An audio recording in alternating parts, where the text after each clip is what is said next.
Olá pessoal, eu sou o Pastor Alan. Esse é o 28º Salmo que nós estamos vendo. Além disso, nós temos toda a explicação do livro de Jonas e eu estou muito feliz de nós podermos continuar com a série A Bíblia Explicada.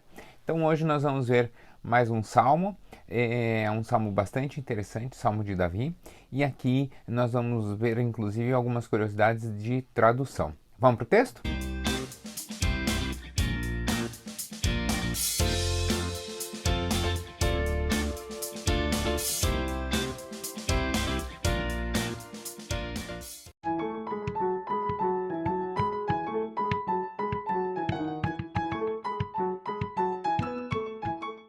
O Salmo 28, um salmo bastante curto, é mais um salmo de lamentação. Nós temos vários salmos de lamentações, né? É o grande grupo dos salmos. E é um texto que vai focar, então, no clamor pelo Senhor. E aí eu comecei justamente dizendo que tem uma curiosidade da tradução que nós vamos ver agora. Vamos lá? Então o salmo começa o texto dizendo assim: A ti eu clamo, Senhor, minha rocha. Então, essa referência do minha rocha, né, de achar a firmeza, né, em Deus, essa vai ser a mesma alusão que eles vão depois usar para referir-se a Jesus como a pedra angular. Então, essa ideia de rocha e pedra angular é a mesma, né? É um ponto de marcação. Quando nós olhamos, por exemplo, a história de Abraão, Isaac e Jacó, Abraão e Jacó fizeram grandes coisas. Isaac faz poucas coisas, assim, poucos feitos. Mas Isaac faz muitas marcas no caminho, né? Então é muito comum a gente ver ali os eventos de Isaac e ele levantando pilares de marcação dessas pedras, né? Um monte de pedra tal que representa tal coisa.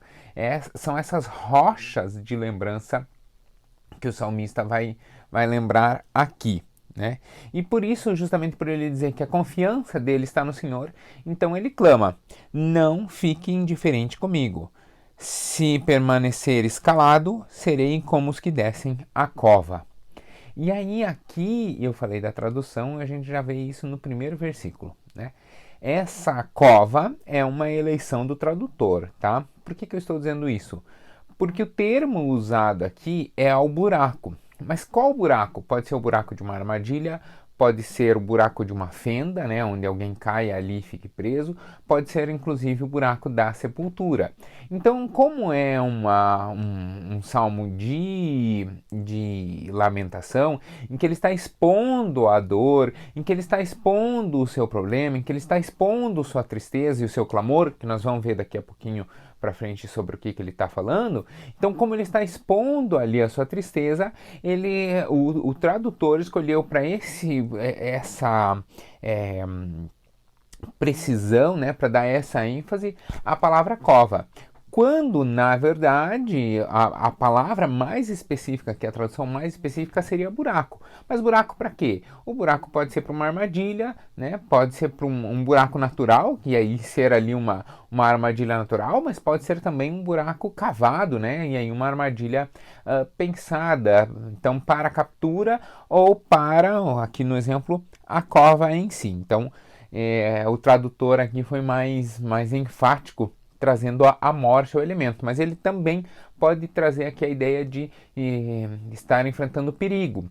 Mas nos dois a essência permanece a mesma, né? Quer dizer, sem Deus eu estarei perdido eu estarei sujeito às minhas próprias vontades e a partir disso eu terei que então tomar as decisões, que não serão decisões tão excelentes quanto as decisões vindas do Senhor e, portanto, eu então corro um risco maior, né? A ponto, inclusive, de risco de morte. Por isso se justifica bem o emprego da palavra cova aqui na tradução. Interessante, né? E aí o versículo 2 continua assim: Ouve as minhas súplicas quando clamo a ti por socorro, quando ergo as mãos para o teu lugar santíssimo, né? Então ele está dizendo: eu preciso que o Senhor me ouve, e aí ele fala, olha, meu corpo inclusive, né? Levantando as mãos, é isso, né? Então até o meu corpo expressa a minha necessidade de ouvir o Senhor.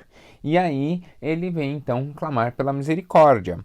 Por quê? Porque ele diz assim, ó, não me des o castigo reservado para os ímpios e para os malfeitores que falam contigo com o próximo, mas abrigam maldade no seu coração.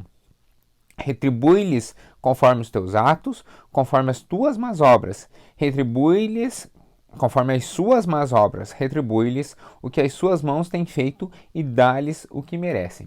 Então, olha o que Davi está querendo dizer aqui. Diz assim, olha, aos ímpios, aos maus de coração, dê a eles um juízo bem pesado, segundo suas obras, porque eles falam com o coração maldoso. Mas para mim, eu sou o Davizinho, eu sou o queridinho de Deus, eu sou o homem segundo o coração de Deus. Então, para mim, não. Comigo não haja com essa dureza. Comigo haja com muito mais parcimônia, com muito mais misericórdia, né? E aí é muito interessante, porque talvez aqui seja assim, olha, como Deus então julgará determinado ato? Ai, como que ele vai julgar? Ele não vai julgar pelo ato, mas sim pelo coração. Então, o mesmo ato para esses ímpios que o Davi está falando, né, que o rei Davi está falando, então ele está dizendo assim, para esses aqui, esse ato haja com justiça, com peso, com dureza. Mas comigo haja com misericórdia, haja com tranquilidade, haja bem queridinho, né? É o que ele vai dizer então, a partir do verso 6, ó. Bendito seja o Senhor, pois ouviu as minhas súplicas, né? Então ele fala assim, ó, vocês fizeram o mal, então vocês receberão o mal. Mas comigo, ai, bendito seja o Senhor, porque a misericórdia que eu pedi, ele ouviu. Né? Então ele começa aqui uma fase de agradecimento, dizendo então que o Senhor ouviu as suas súplicas. E aí ele fala então, por que que ele merece a misericórdia? No sentido, né? Por que que Deus teve misericórdia dele? Né? Mesmo não ninguém merece misericórdia, né? Se você merecer, não é misericórdia. Mas dentro dessa ideia, por que que ele foi então beneficiado? Acho que assim fica mais preciso o termo. Por que que ele foi beneficiado com a misericórdia do Senhor? E aí ele vai dizer aqui, ó, o Senhor é a minha força e o meu escudo. Então ele é beneficiado com a misericórdia, por quê? Porque a sua força e a sua confiança estão no Senhor. Ele é a força e o escudo. Nele o meu coração confia e dele eu recebo ajuda. Meu coração exulta de alegria, com o meu cântico lhe darei graças. O Senhor é a força do seu povo, a fortaleza que salva o seu ungido. E aqui é que é legal, né? Que ele estende isso, ele está dizendo assim, olha, Deus é a minha força, Deus é o meu escudo, mas eu sou o rei. Então o povo também que confiar no Senhor também receberá essa misericórdia. E aí ele termina justamente clamando então por toda essa misericórdia para o povo, não apenas para si. A gente já viu vários outros salmos em que é bem egoísta, né?